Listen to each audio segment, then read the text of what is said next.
अल्हम्दुलिल्लाह नहमदुहु व नस्तईनुहु व नस्तगफिरुह व नुअमिनु बिही व नतवक्कलु अलैहि व नऊज़ु बिल्लाहि मिन शुरूरि अनफुसिना व मिन सय्याति अअमालिना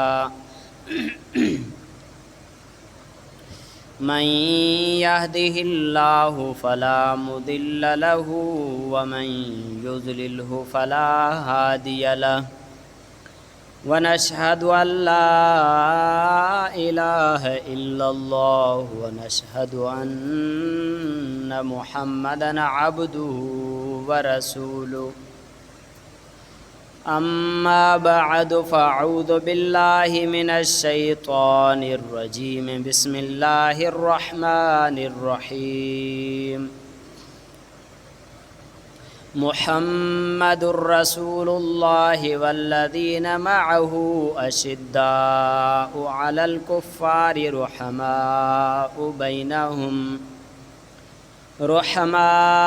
बैनहुम तराहुम रुक्अन सुज्जदन यब्तगून फ़ज़लन मिनल्लाहि व रिज़वाना सीमाहुम फ़ी वुजूहिहिम मिन अथरिस सुजूद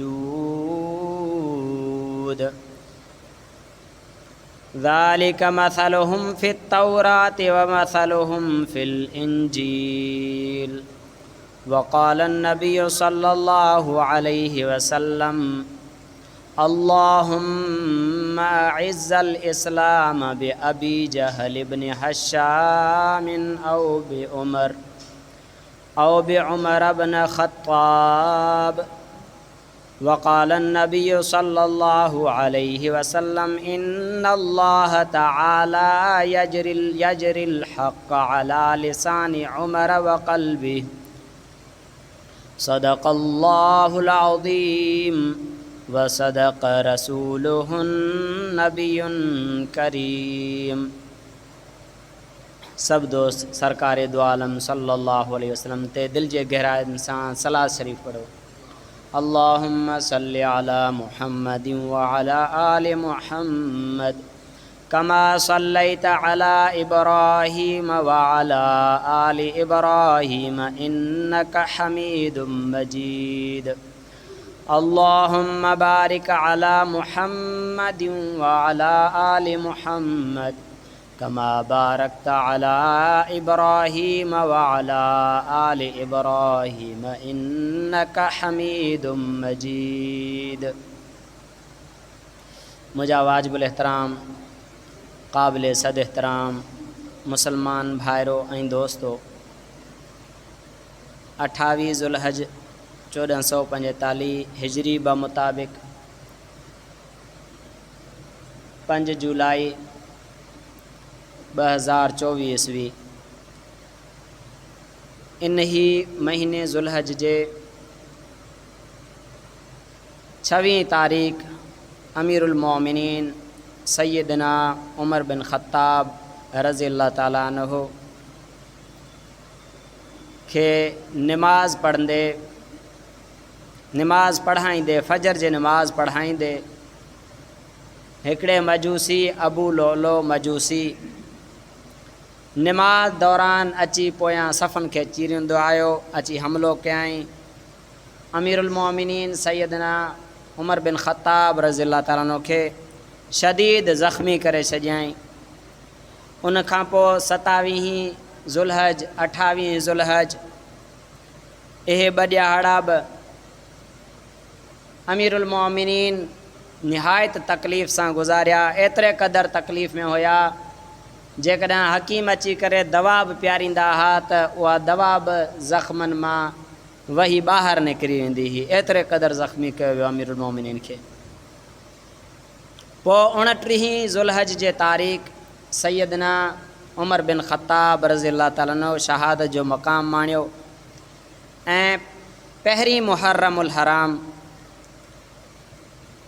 सन 24 हिजरी में हज़रत सुहैब रोमी रज़ी अल्लाह ताला अन्हो नमाज़ जनाज़ा पढ़ाए करे हज़रत उमर रज़ी अल्लाह ताला अन्हु खे रसूलुल्लाह सल्लल्लाहु अलैहि वसल्लम जे बग़ल में नबी करीम सल्लल्लाहु अलैहि वसल्लम जे हुजरे जे अंदर दफ़न करण फरमायो। सहाबा किराम ॿिया सगोरा जेके बि शहीद थिया आहिनि या जेके वफ़ात करे या उहे मैदान महशर लॻण खां पोइ जन्नत में वेंदा, पर अल्लाह ताला हज़रत अबू बकर ऐं हज़रत उमर खे वफ़ात थियण सां ऐं शहीद थियण सां जन्नत अता करे छॾी। छो जो नबी करीम सल्लल्लाहु अलैहि वसल्लम फरमायो त मुंहिंजो रोज़ो ऐं मुंहिंजे हजरे जे विच में जेको टुकड़ो आहे इहो जन्नत जो टुकड़ो आहे। त रसूलुल्लाह सल्लल्लाहु अलैहि वसल्लम जे इन हुकम मुताबिक़ इन फरमान मुताबिक़ हज़रत उमर रज़ी अल्लाह ताला अन्हु हज़रत अबू बकर चूंकि नबी करीम सल्लल्लाहु अलैहि वसल्लम सां गॾु सुतल आहिनि इन जे लाइ जन्नत में आहिनि। अल्लाह ताला उहो मक़ाम अता फ़रमायो। त मुंहिंजा अज़ीज़ दोस्तो ऐं ॿिया जेके बि सहाबा हुया उहे नबी करीम सल्लल्लाहु अलैहि वसल्लम जा मुरीद हुया। उन्हनि पाण नबी करीम सल्लल्लाहु अलैहि वसल्लम ते ईमान आणण जो इरादो कयो, पर उमर रज़ी अल्लाह ताला अन्हु उहो सहाबी आहे जेको ख़ुदि मुराद रसूल आहे, यानी अल्लाह ताला जे हबीब सल्लल्लाहु अलैहि वसल्लम अल्लाह खां उमर घुरी करे वरितो हो। हथड़ा खणी सरकारे दो आलम सल्लल्लाहु अलैहि वसल्लम दुआ पिया था कनि। इस्लाम जो इब्तिदाई दौर आहे, इस्लाम कमज़ोरी वारे हालत में आहे। जेके मुसलमान चंद थिया उहे बि लिकी लिकी इबादतूं पिया था कनि। सरकारे दो आलम सल्लल्लाहु अलैहि वसल्लम हथ खणी दुआ पिया था घुरनि, अल्लाहुम्मा अइज़ल इस्लाम बि अबी जहल इब्न हशामिन औ उमर इब्न ख़त्ताब। ऐ अल्लाह इस्लाम खे इज़्ज़त अता फ़रमाए अबू जहल हशाम जे पुट या उमर ख़ताब जे पुट ॿिन्हिनि मां जेको तोखे वधीक पसंदि आहे, जेको तोखे पसंदि आहे उन सां इस्लाम खे इज़्ज़त अता फ़रमा। सरकारे दो आलम सल्लल्लाहु अलैहि वसल्लम हज़रत उमर रज़ी अल्लाह ताला अन्हु ऐं अबू जहल ॿिन्हिनि मां हिकिड़े जे लाइ दुआ घुरी आहे। उहा दुआ हज़रत उमर रज़ी अल्लाह ताला अन्हु जे हक़ में क़बूल थी वई। हज़रत उमर होॾे मुशरिकीन मक्का मशवरो पिया था कनि त नबी करीम सल्लल्लाहु अलैहि वसल्लम खे क़तल त करिणो आहे, पर क़तल कंदो केरु, कंहिंखे ताक़त आहे जेको नबी करीम सल्लल्लाहु अलैहि वसल्लम में हथु विझे। छो जो हज़रत उमर रज़ी अल्लाह ताला अन्हु एतिरे क़दुरु जो बहादुर हुया जो उन मुशरिकीन खे बि यकीन हुयो त जेकॾहिं इन ई कम जे लाइ हामी भरे थो सघे त उमर हामी भरे थो सघे, ॿिए में ताक़त न आहे। उमर उथी बीही रहियो। उन वक़्तु अञा मुस्लमान न थियो अचे, मां जेको आहे सो माज़ अल्लाह नबी करीम सल्लल्लाहु अलैहि वसल्लम खे क़तल करण जे लाइ वेंदुमि। होॾे नबी साईं जन दुआ घुरी चुका आहिनि उमर जे हिदायत जे लाइ। त उमर तलवार हथ में खणी पंहिंजे घरां निकितो आहे, उतां निकितो आहे नबी करीम सल्लल्लाहु अलैहि वसल्लम जे क़तल करण जे इरादे सां। रस्ते में हिकिड़ो साहबी मिलियो, ऐं उमर काॾे थो वञे? चए मां वञा पियो थो मुहम्मद सल्लल्लाहु अलैहि वसल्लम खे क़तल करण जे इरादे सां। उन साहबी चयो त तूं नबी साईं खे त छॾ, पहिरें तूं पंहिंजे घर जी त ख़बर वठ। तुंहिंजी भेण ऐं तुंहिंजो भेणियो उहे बि मुसलमान थी चुका अथई। हाणे उतां गुस्से में हलियो आहे, अची करे पंहिंजे भेण जो दर खड़काए तो उहा भेण बि जेको आहे सो क़ुर पाक जो सबक़ु वठी रही। दर खड़काए त यकदमि उन्हनि उहे सही जेके पना हुया उहे लिकाए, क़ुर पाक जा हरूफ लिकाए दर खोले त हज़रत उमर रज़ी अल्लाह ताला निहायती गुस्से में हो ऐं अची करे पुछे भेण खां, चई छा तो पंहिंजो अबाणो दीन छॾियो आहे छा? मफ़हूम अर्ज़ आहे। चई जेकॾहिं ॿियो दीन भला सचो हुजे त बि न छॾिजे। त पुछे, चई छा पई पढ़ी? चई इन खे छॾ, न ॾिनई। बहरहाल हज़रत उमर रज़ी अल्लाह ताला शदीद गुस्से में अची विया ऐं अची करे भेण खे मारियऊं, उन खे वात मां बि रतु कढी छॾियऊं। आख़िर हू बि जेको आहे सो उमर जी भेण हुई किथे थी मुड़े पंहिंजे ईमान खे लिकाए। आख़िर हज़रत उमर रज़ी अल्लाह ताला चयसि भला उमर रज़ी अल्लाह ताला तेसिताईं गुस्सो बि थधो थी वियो। चई भला जेको तूं पढ़ी पई मूंखे ॾेखार साईं। भेण चयो न, पहिरें तूं वेंझी पाक साफ़ थी पोइ तोखे इहा शइ ॾेखारींदुमि। पोइ क़ुर पाक जूं जीअं चंद आयतूं ॿुधई त दिलि जी कैफ़ियत ई तब्दील थी वियुसि ऐं हली करे नबी करीम सल्लल्लाहु अलैहि वसल्लम जे हथ ते बैत करे मुसलमान थियो, कलमो पढ़ी। त मुंहिंजा दोस्तो या नबी सल्लल्लाहु अलैहि वसल्लम जी दुआ हुई मुराद रसूल आ हज़रत उमर। नबी करीम सल्लल्लाहु अलैहि वसल्लम अल्लाह ताला हज़रत उमर के फरमाइंदा था, इन शयातीन ला यखाफून मिनक या उमर, ए उमर तोखां शैतान बि डिजंदा आहिनि, तोखां शैतान बि डिजंदा आहिनि। एतिरे क़दुरु हज़रत उमर रज़ियल्लाहु ताला बहादुर। ऐं हुज़ूर फरमायो, उमर जंहिं रस्ते खां ईंदो आहे शैतान उहो रस्तो ई छॾे हलियो वेंदो आहे। एतिरे क़दुरु हज़रत उमर रज़ियल्लाहु ताला जो दाबो ऐं रोब ऐं दबदबो ऐं अॼु ताईं आहे। हज़रत उमर रज़ियल्लाहु ताला नो उहो सहाबी आहे जंहिं सगोरे जे अचण खां अॻु में, जंहिं सगोरे जे फरमान ते, जंहिं सगोरे जे मशवरनि जे मुताबिक़ अल्लाह ताला क़ुरान जूं आयतूं 22 मक़ामात आहिनि क़ुरान पाक में, हज़रत उमर रज़ियल्लाहु ताला जे मशवरे सां जेके अल्लाह ताला अहकाम नाज़िल फरमाया। छो जो अल्लाह जे नबी फरमा हुज़ूर हिकिड़े हदीस में हुज़ूर फरमाइनि था, हर उम्मत में को अहिड़ा शख़्स हूंदा जिन ते अल्लाह ताला ख़ुसूसी इल्हाम करणु फरमाईंदो हो, ऐं मुंहिंजे उम्मत में हज़रत उमर आहे जंहिं ते अल्लाह ताला ख़ुसूसी इल्हाम नाज़िल फरमाईंदो आहे।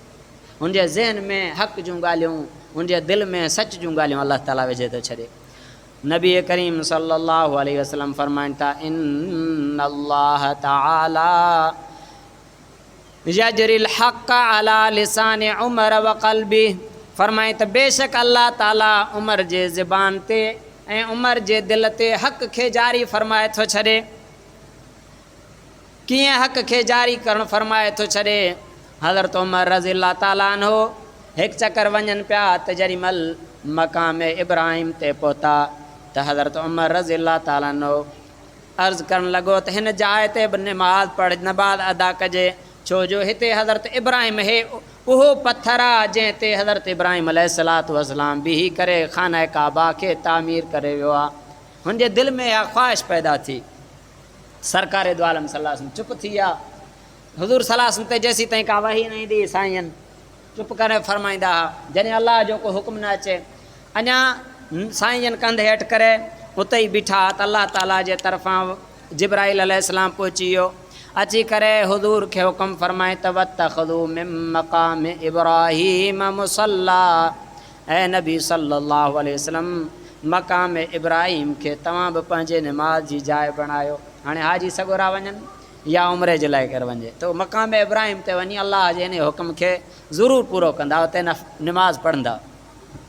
ऐं हज़रत उमर रज़ियल्लाहु ताला अन्हु हिकु राति ॾिठो त अज़वाज मुतहरात क़ज़ाए हाजे जे लाइ जो का ॿाहिरि निकिती, अज़वाज मुतहरात मां का हिकु क़ज़ाए हाजत जे लाइ जंग जे ख़्याल सां, पहिरें बैतुल ख़ला वग़ैरह जो निज़ाम न हो, ॿाहिरि जो निकिती त हज़रत उमर रज़ियल्लाहु ताला खे उहा ॻाल्हि पसंदि न आई त नबी जी बीवी ईअं ॿाहिरि निकिरे त हज़रत उमर रज़ियल्लाहु ताला खे उन हिते गुस्सो अची वियो। हज़रत उमर रज़ियल्लाहु ताला एतिरो गैरती हूंदो हो जो नबी करीम सल्लल्लाहु अलैहि वसल्लम हिकु चकर ख़्वाब में ॾिठो त ख़्वाब में हज़रत उमर रज़ियल्लाहु ताला जो जन्नत में जेको महल आहे नबी साईं खे ॾेखारियो वियो। नबी करीम सल्लल्लाहु अलैहि वसल्लम हज़रत उमर खे ॿुधायो त उमर जन्नत में मूं तुंहिंजो महल ॾिठो मफ़हूम अर्ज़ आहे, पर मां उन जे अंदरि न वियुमि छो जो मूंखे माना तुंहिंजे गैरत जो ख़्यालु आयो। त उमर एॾो गैर थी आहे, मां हुनजे घर में कीअं वञा, मफ़हूम अर्ज़ आहे। त हज़रत उमर रोई पिया, चई यार रसूलल्लाह खां छा गैरत मूंखे। त बहरहाल हज़रत उमर रज़ियल्लाहु ताला निहायत साहबी सभु गैरती हुया, पर हीउ सगोरो बि जेको आहे सो गैरत में आला दर्जे ते। त हज़रत उमर रज़ियल्लाहु ताला खे ख़्यालु आयो त बीबियूं सगोरियूं ॿाहिरि न निकिरनि, पर साईं जन खे मना कीअं कनि। साईं जन खे अची ॻाल्हि त अदब सां कयूं, पर ज़ोर न भरे सघिया। हुज़ूर सल्लल्लाहु अलैहि वसल्लम जन बि पंहिंजो कंधु मुबारक मथो मुबारक हेठि करे वेही रहिया। त जॾहिं अल्लाह जो को हुकुम अचे पोइ मां औरतुनि खे परदे जो हुकुम कयां, औरतुनि खे घर में रहायां। नबी करीम सल्लल्लाहु अलैहि वसल्लम अञा सोचीनि पिया त मथां अल्लाह ताला जो वही खणी जिब्राइल अलैहिस्सलाम पहुची वियो। या अय्युहन नबिय्यु कुल लिअज़वाजिक व बनातिक व निसाइल मुमिनीन युदनीन अलैहिन्न मिन जलाबिबिहिन, ऐं नबी सल्लल्लाहु अलैहि वसल्लम पंहिंजे बीबियुनि खे बि फरमायो ऐं पंहिंजे धीअरुनि खे बि ऐं मुसलमाननि जे औरतुनि खे बि फरमायो त जॾहिं घरनि मां ॿाहिरि निकिरनि पंहिंजे मथां हिकु वॾी चादर वेढ़े पोइ निकिरनि। परदे जो हुकुम नाज़िल थी वियो त औरतूं ईअं जाहिल औरतुनि वांगुरु बाज़ार में हेॾे होॾे हुसन न ॾेखारनि, निकिरनि बि न। वकरन फी बुयूतिकुन्न, ऐं पंहिंजे घरनि में रहनि, बिला उज़र जे न निकिरनि ॿाहिरि। वला तबर्रजन तबर्रुजल जाहिलियतिल ऊला, जाहिल औरतूं पहिरें जीअं इस्लाम खां अॻु में सिंगार जी हुसन ॾेखारण जे लाइ बाज़ारनि में पहुची वेंदियूं हुयूं। मुसलमान बीबियुनि खे, मुसलमाननि जे नियाणियुनि ऐं धीअनि खे इजाज़त न आहे जो पंहिंजे हुसन खे ग़ैर मर्द जे अॻियां ज़ाहिर कनि। पर्दे जो हुकुम नाज़िल थियो, असांजूं बीबियूं, असांजूं अमड़ियूं, असांजूं माइरूं भेनरूं महफ़ूज़ थियूं। त ॿियो हज़रत उमर रज़ी अल्लाह ताला जे मशवरे मुताबिक़ हज़रत उमर रज़ी अल्लाह ताला अन्हो वेठा आहिनि नबी सल्लल्लाहु अलैहि वसल्लम। हाणे इहा आयतूं हज़रत उमर साईं जे शान मशवरनि मुताबिक़ नाज़िल पियूं थियूं थियनि। त हज़रत अब्दुल्ला बिन उबई जेको रईसुल मुनाफ़िकीन आहे, मुनाफ़िकीन जो सरदार आहे, उहो जो मरी वियो त उन जो पुटु निहायती मुत्तकी परहेज़गार इबादत गुज़ार उहो आयो नबी सल्लल्लाहु अलैहि वसल्लम जे ख़िदमत में अर्ज़ु कई, या रसूल अल्लाह, मुंहिंजो बाबो वफ़ात करे वियो आहे, तव्हां जनाज़ो पढ़ायो। तव्हां छा कयो? जनाज़ो पढ़ायो। हाणे नबी करीम सल्लल्लाहु अलैहि वसल्लम रहमतुल लिल आलमीन, पंहिंजनि जे लाइ बि रहमत, ग़ैरनि जे लाइ बि रहमत। साईं कीअं इनकार कनि? साईं फरमायो, ठीकु आहे, मां जनाज़े जे लाइ तयारु आहियां। हज़रत उमर रज़ी अल्लाह ताला सफ़ में पोइ हिते बीठल हुजनि, नबी करीम सल्लल्लाहु अलैहि वसल्लम जे दामन खे वठी अदब मां फरमायो, या रसूल अल्लाह, अवां हिन जो जनाज़ो न पढ़ायो, छो जो हे मुनाफ़िक़ आहे, हे ज़ालिम उहो आहे जंहिं तव्हां ते, तव्हांजे बीबी, तव्हांजे नंग, तव्हांजे इज़त मां आयशा ते इल्ज़ाम हयो हो। इल्ज़ाम हयईं त हिन हज़रत सफ़वान सां आयशा ॿियो जेको आहे सो बदकारी कई आहे, तव्हांजे बीबी ते इल्ज़ाम हयईं, हिन ज़ालिम जो तव्हां जनाज़ो न पढ़ायो। हज़रत उमर रज़ी अल्लाह ताला मना कयो त हुज़ूर फरमायो त मूंखे मन त अलाह ताला जे तरफ़ां रोकियो त कोन वियो आहे।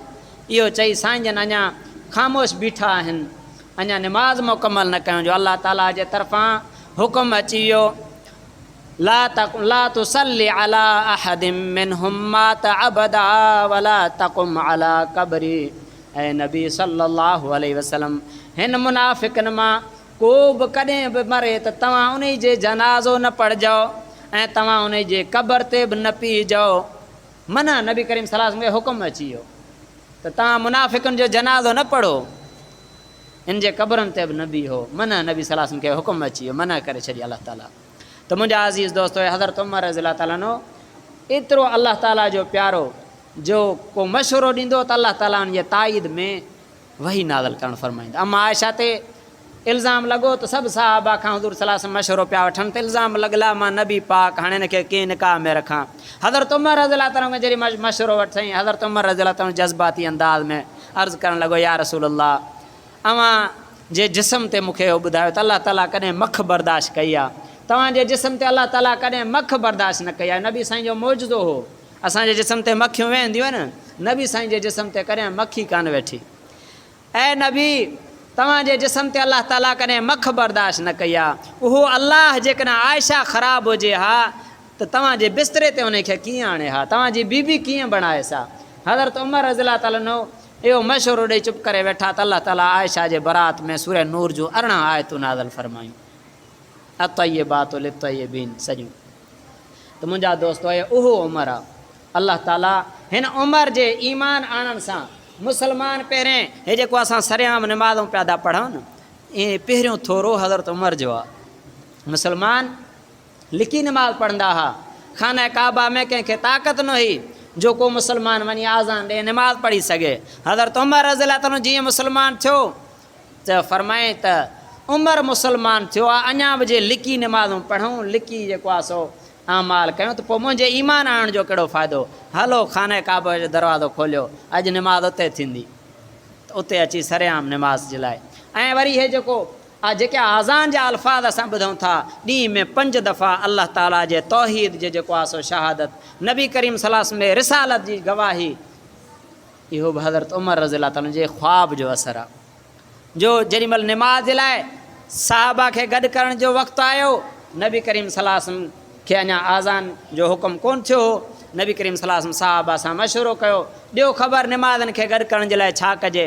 कंहिं चयो त जेको आहे सो क़ामूस वॼाइजे, कंहिं चयो आहे जेको आहे सो दफ़ बगल वॼाइजे, कंहिं जेको आहे सो चयो आहे त न बाहि ॿारिजे। सभिनी जा मशवरा ईंदा विया।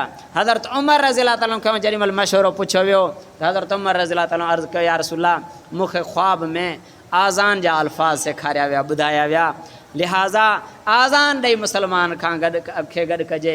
वरी हिकिड़ो ॿियो साहबी उथी बीठो, चई, या रसूलल्लाह, मूंखे बि ख़्वाब में आज़ान जा अल्फाज़ मूं बि ॿुधा आहिनि। नबी करीम सल्लल्लाहु अलैहि वसल्लम फरमायो त मूंखे पहिरें ई वही जे ज़रिए आज़ान जा अल्फाज़ सेखारिया विया, पर मां तव्हां साहबा खां इन जी ताईद पियो चाहियां, इन जे लाइ मां तव्हांखे न पियो ॿुधायां। हाणे तव्हां जेको आहे सो उन साहबी खे, हज़रत उमर न उन ॿिए साहबी खे फरमाई त तव्हां जेके ख़्वाब में अल्फाज़ ॾिठा उहे ॿुधा आहिनि, उहे अल्फाज़ हज़रत बिलाल खे सेखारियो त हज़रत बिलाल आज़ान चए। पोइ हज़रत बिलाल रज़ियल्लाहु ताला आज़ान जेको आहे सो चई आहे। वरी हे जेको सुहिणो क़ुरान हिन वक़्तु किताब जी शक्ल में असां वटि मौजूदु आहे, इहो क़ुरान कंहिं पथर ते को टुकड़ो लिखियलु हो, कंहिं पने ते को टुकड़ो लिखियलु हो, कंहिं खजी जे पन ते। क़ुरान पाक ईअं गॾु न हो। हिकिड़े जंग उहद में ग़ालिबन साहबा किराम काफ़ी मिक़दार में जेके हाफ़िज़ हुया उहे शहीद थी विया। त हज़रत उमर रज़ियल्लाहु ताला खे ख़्यालु आयो, अल्लाह दिलि में विधसि त जेकॾहिं हाफ़िज़ क़ुरान जा ईअं शहीद थींदा विया त क़ुरान पाक त असां वटां ज़ाया थी वेंदो। लिहाज़ा का अहिड़ी सूरत इख़्तियार कजे जो क़ुरान महफ़ूज़ रहे, बाक़ी रहे। हज़रत अबू बकर रज़ियल्लाहु ताला जे ख़िदमत में अची अर्ज़ु कयईं, चई जंग उहद न बाद जो वाक़ियो आयो। हज़रत अबू बकर उन वक़्तु अमीरुल मोमिनीन हुया। ऐं अमीरुल मोमिनीन, मुंहिंजो मशवरो आहे त क़ुरान खे गॾु कयो वञे, छो जो हाफ़िज़ वञनि था, शहीद थींदा आहिनि, क़ुरान ज़ाया थी वञे। हज़रत अबू बकर रज़ियल्लाहु ताला फरमायो त जेको कमु नबी सल्लल्लाहु अलैहि वसल्लम न करे मां उहो कमु कीअं कयां। ऐं आख़िर हज़रत अबू बकर रज़ियल्लाहु ताला खे असरार करे साहबा किराम मशवरो करे उनखे सम्झायूं। पोइ अब्दुल्ला बिन ज़ैद रज़ियल्लाहु ताला खे हुकुम थियो त तूं क़ुरान जूं आयतूं गॾु कर। हज़रत अब्दुल्ला बिन ज़ैद फरमाइनि पिया त मूंखे जो क़ुरान गॾु करण जो जेको हुकुम थियो, मूंखे हिकिड़े पहाड़ खे हेॾो खां लोॾे ॿिए पासे करण जो हुकुम मिलिया, मूंखे सवलो लॻे हा, पर इहो हुकुम मूंखे ॾुखियो लॻो। बहरहाल पोइ हज़रत उमर रज़ियल्लाहु ताला जे मशवरे ते क़ुरान पाक खे गॾु करे जेको आहे सो इन ही सूरत में पोइ वरी इहो दौरु हलंदो रहियो। हज़रत उस्मान रज़ियल्लाहु ताला जामे क़ुरान खे जो ख़िताब वरी उन खे मिलियो आहे, उन ई क़ुरान खे किताबी शिकल में गॾु करे उम्मत खे हथ में ॾिनई। त मुंहिंजा अज़ीज़ दोस्तो, हज़रत उमर रज़ियल्लाहु ताला उन जी ग़ुलामी अल्लाह ताला असांखे नसीब फरमाए। हिन खे अल्लाह ताला करामतूं बता फरमायूं हूं। हिकु चकर मदीने में बाहि लॻी, बाहि विसामे न पई, जबलनि मां बाहि अचानक निकिरंदी आई। हज़रत उमर रज़ियल्लाहु ताला पंहिंजी चादर खणी हिकिड़े साहबी खे ॾिनई, चई वञी बाहि खे चादर ॾेखार। चादर जो ॾेखारियईं त उहा बाहि उते ख़तमु थी वई। नील नदी जेको आहे सो हमेशह हर साल सुकी वञे, वरी उन में का ज़िंदह छोकिरी पूरी न, पोइ उन जो पाणी जारी थिए। हज़रत अमर बिन आस उन इलाइक़े जो अमीर हुयो ऐं जेको आहे सो गवर्नर हुयो। उन जे ज़माने में अची जो नील जो पाणी, दरिया नील जो पाणी सुकी वियो। तो मुसलमान साहबी हाणे कीअं ज़िंदह छोकिरी खे पूरे बिना कंहिं जुर्म जे हज़रत उमर बिन ख़त्ताब रज़ियल्लाहु ताला ॾे न्यापो मोकिलियईं, पैगाम मोकिलियईं त अमीरुल मोमिनीन हे वाक़ियो हाणे छा कजे। हज़रत उमर रज़ियल्लाहु ताला चिठी करे ॾिनसि, लिखी ॾिनसि। चिठी में लिखियलु हुजे त दरिया, जेकॾहिं तूं अलाह जे हुकुम सां हली थो त हली पओ, जेकॾहिं पंहिंजे मर्ज़ी सां तूं हली त असांखे तुंहिंजे पाणी जी ज़रूरत न आहे। अची करे उन हज़रत अमर बिन आस उहा चिठी खणी दरिया में जो पूरी, त अॼु ताईं वरी कॾहिं उन दरिया जो पाणी न आहे सुको। ऐं रूम जो बादशाह उन ज़ालिम माण्हू तयारु करे हिकिड़ो मोकिलियो त वञी हज़रत उमर रज़ियल्लाहु ताला खे शहीद करे आ। उहो आयो, जांच कई, ॾिठईं त हज़रत उमर रज़ियल्लाहु ताला बाग़ में हिकिड़े वण जे हेठि सुतल हुजनि, उते जेको आहे सो क़तल जे इरादे सां अची क़रीब जो पहुतो। अल्लाह ताला जे हुकुम सां ग़ैबी शींहं अची विया, हज़रत उमर रज़ियल्लाहु ताला जे हिफ़ाज़त जे लाइ अची उन खे पकड़ऊं। त उन जे वात मां अहिड़ियूं दाहूं निकितूं जो दाहुनि में हज़रत उमर रज़ियल्लाहु ताला बेदार थी पिया। हज़रत उमर रज़ियल्लाहु ताला उन खे पनाह ॾेई करे उन खे बख़्शे छॾियईं। त उहो एॾो मुतासिर थियो जो मुसलमान थी वियो। अल्लाह ताला इन सहाबा जी मोहब्बत असांखे नसीब अता फ़रमाए, इन जी ताबेदारी ऐं ग़ुलामी नसीब फ़रमाए। व आख़िर दावाना अनिल हम्दुलिल्लाहि रब्बिल आलमीन। जिन सुन्नतूं न पढ़ी